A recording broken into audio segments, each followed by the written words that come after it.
Okay, let's move on. What I like to do is cover the inside of my journal so that I don't have to mess with that, because I often can't get my holes in the right place. So if anything shows through between the signatures, I like it to still look decent. I think what I'm going to do is use a little bit of just regular PVA school glue, and then on the outside edges where it needs to be a little stronger, I'll use the E6000. I'll show it to you here in a minute. It's got a little more streak to it. It is E6000 Extra Extreme Tack, and it holds better, so it's almost empty. I need to get a new one out, but I've made several journals with this, and so it's not such a bad thing. I also try to remember, and obviously didn't, because there's some on my mat, but I like to put something down underneath of it so that it's, if I get glue outside of it, it's not on my mat.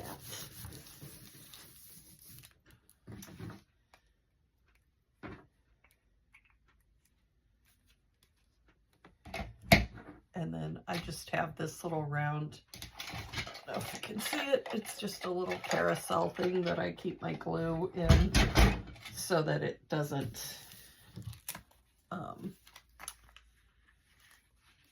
it just helps it to stay on the end then, so that it,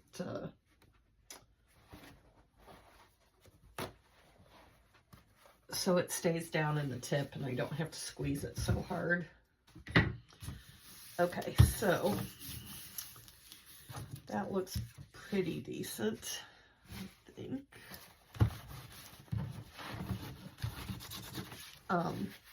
Okay, now for my signatures. See, I still didn't get these short enough.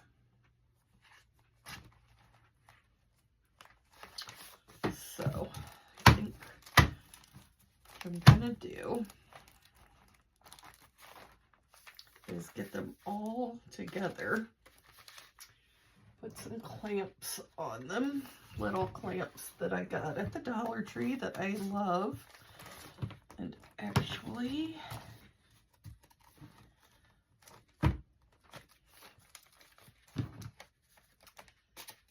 whoops,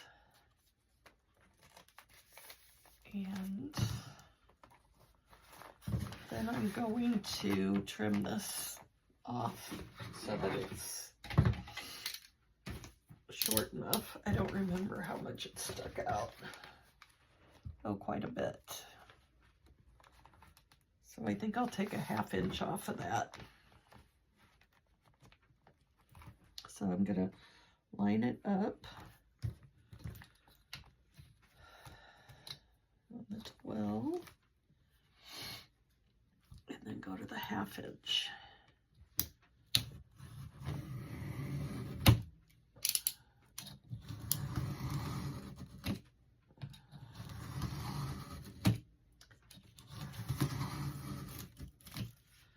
So obviously I'm going to have a lot of these little strips to use, which is not a bad thing. These come in really handy to make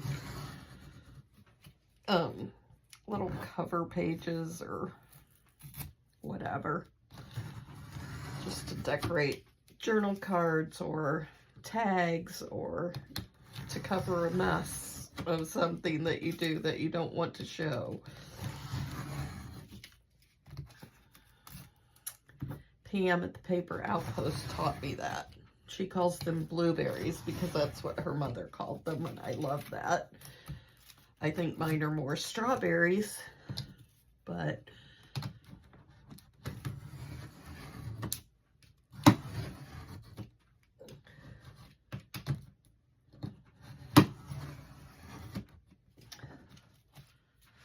I maybe probably should have separated this into two because this is a lot.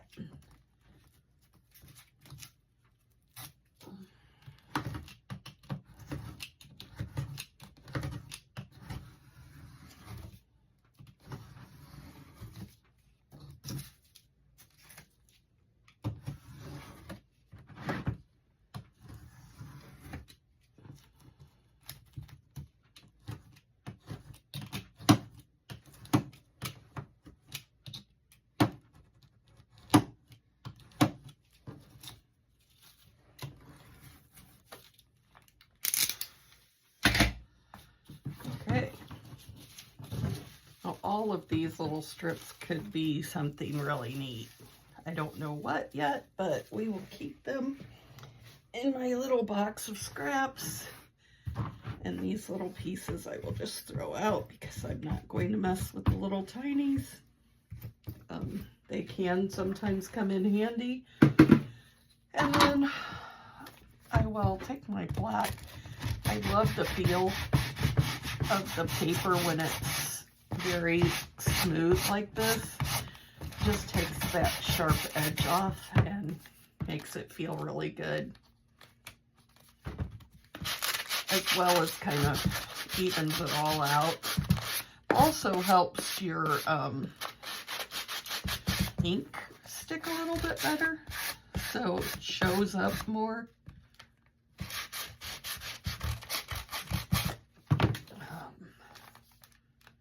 And it kind of gives it a little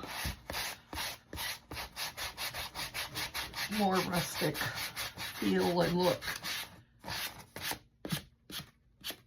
As well as like, just like right there where that little knife mark is, it takes that out.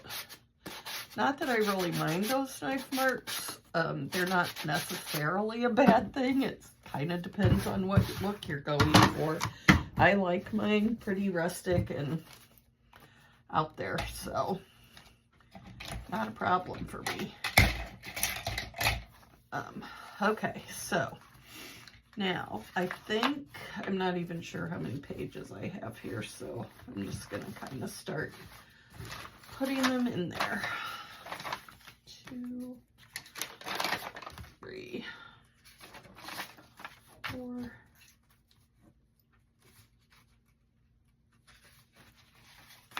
5, 6,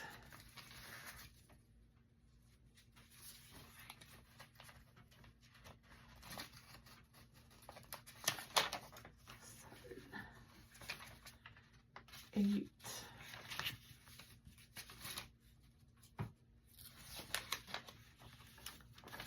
9, 10,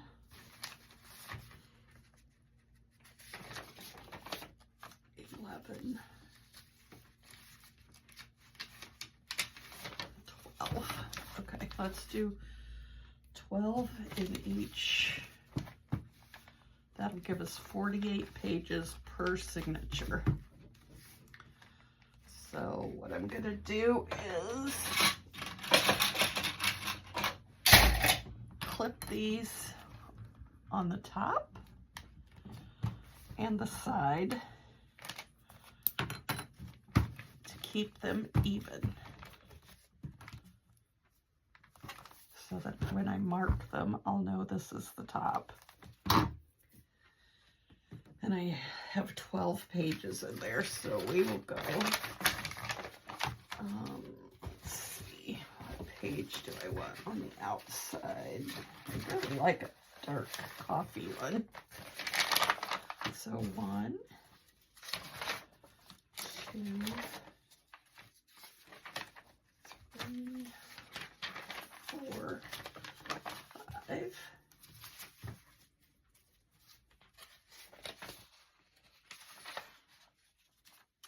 6,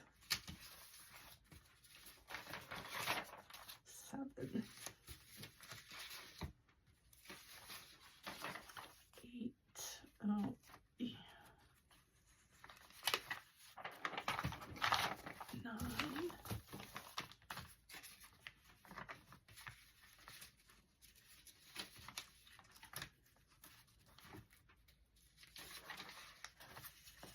10,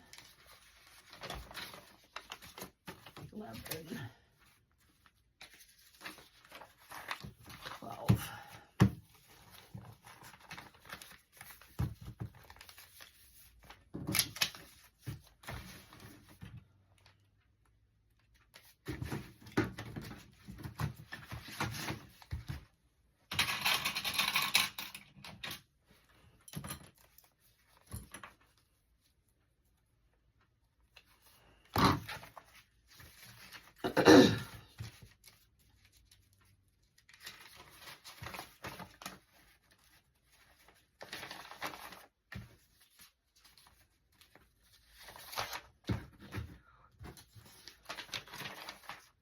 G,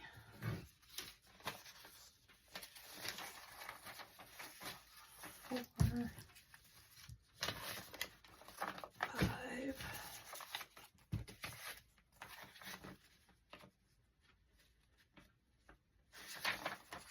6, 7, 8,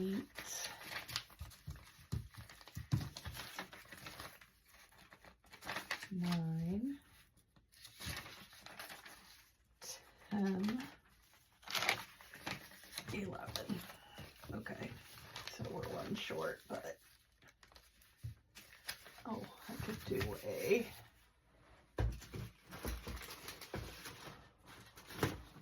envelope.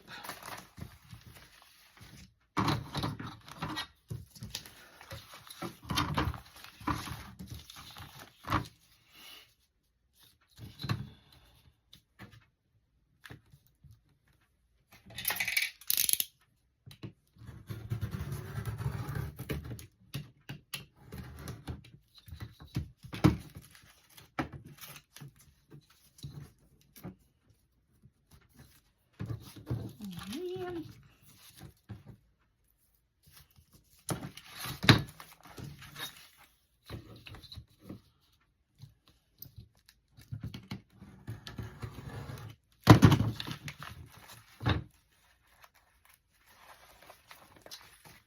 Okay, let's just do this, I guess.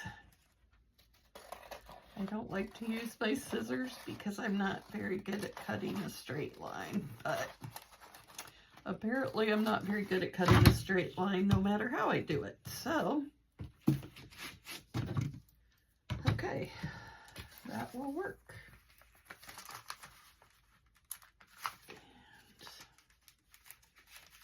And then we'll fold that in half right on the window.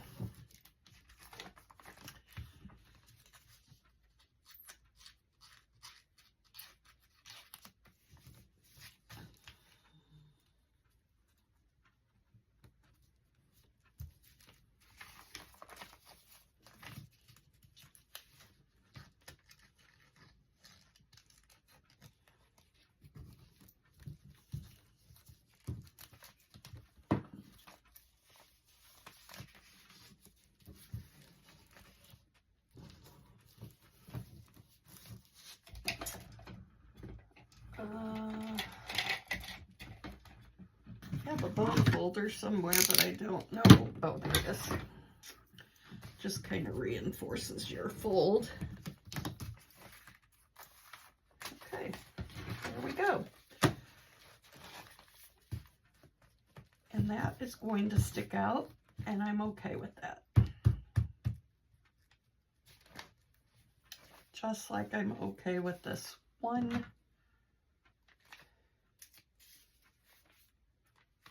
piece sticking up here on the top. Just going to cut it off because I don't know why it's sticking out, but we can take care of that. Kind of like, you know, when you're cutting hair. If it sticks out, you just whack it off.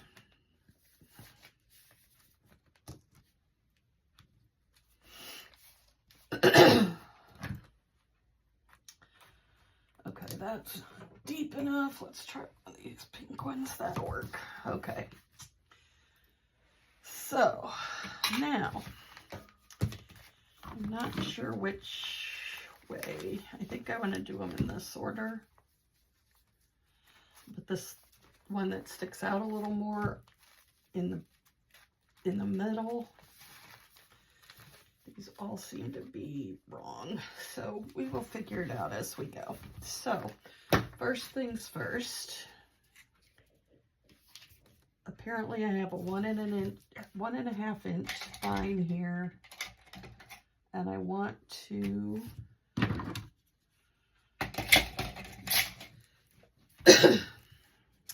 do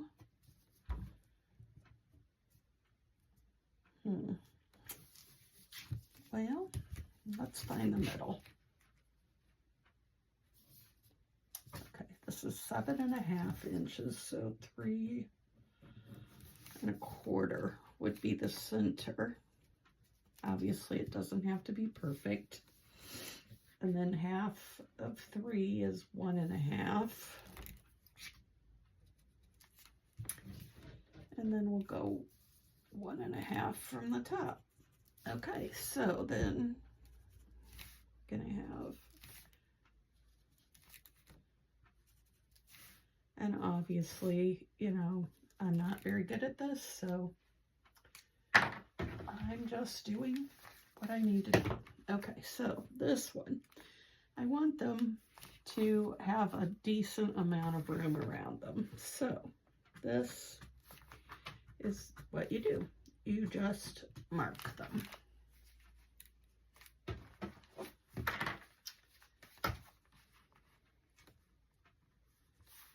And as you mark them, you need to put them back in the order that they need to go in so that you have them in the right holes.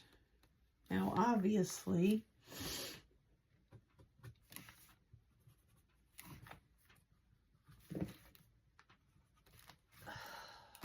we will see how this turns out.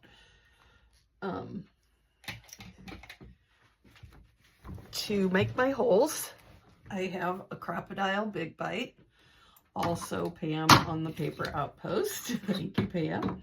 It's pretty handy because, I don't know if you'll be able to see this exactly, but it punches holes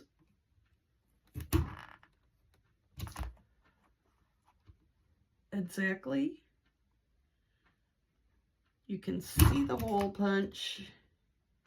You can line it up on your dot, and it just punches right through there. And the Big Bite part of it is that it has such a deep length this way so that you can get your book in there and not have to mess with, you know, any issues that way. Now, if you can't remember, then you can mark this somehow. I am orientating it like the writing is. I don't have anything on the front, so I can just look at it and tell. The holes go all the way through. And then to punch the holes in my others, again, you do it the same way. I will put my clips on so that they stay where they're supposed to be. And I will punch my holes on the marked places the same way. Now this is the one for the front. This is my front signature. Again, orientating it the right way. So, front signature. Okay, now this one's going to be a little more interesting. I'm going to do the bottom on this one and this side, because I want that envelope to get punched, but obviously it needs to be in the correct place. And as you can see, I don't have to turn this around. I do usually, just because it seems like it works better that way. Again, holes are where they're supposed to be. put that over there. And we will go to this last one, and I kind of did the same thing here, another short one, so I will clip it at the bottom as well so that nothing moves on me, and then I will just punch my holes.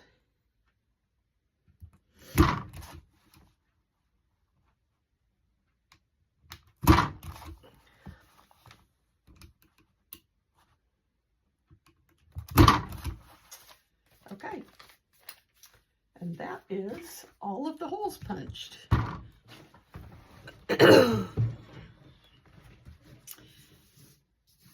I always feel like there should be something I could do with these little holes, but I don't know what it would be, and I can't keep everything that I have. This is called a 3-hole pamphlet stitch that you do. You usually start with the back row and the back signature. I have some waxed thread, and I think I want to use the dark. Oh, maybe I'll use both. I'll use the dark on the 2 outside ones. So you need to do 3 times the length of your holes.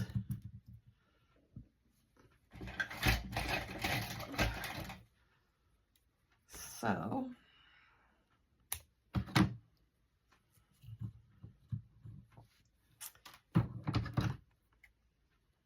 here are my 2 outside ones, and I'll just cut one for the inside one. This waxed thread is nice because it's just nice to work with. Okay, so then to do this, you're going to need a needle that is appropriately sized and that you can get your thread or string or whatever you're using. I often use floss. You could use dental floss even, actually, now that I think of it, but I use embroidery floss for this a lot. It's pretty handy and easy to work with, different colors. So if you're color coordinating a journal, that can be good if you want a certain color. So you start in the center, and just work your way up. You come back through that top hole. Now, oops, don't drop your needle. Since this is, you're going to go all the way down to the 3rd hole. And since this does not go all the way to the top, this is going to actually be somewhat structural as well. So that's nice. Then you want to pull your string tight. Make sure one is on each side of that hole. You can check on the back to make sure that it looks decent. And this is going to be hidden on the back in this case because I haven't decorated the front of the journal yet. But if you want this to show, you can do that, and it can be pretty cool looking. You don't have to snip those off. You can leave them and deal with it later, and then just go ahead and rub your bone folder over that real quick, and then start on your next one. I don't really need that thread thing there because I just don't need it. Okay.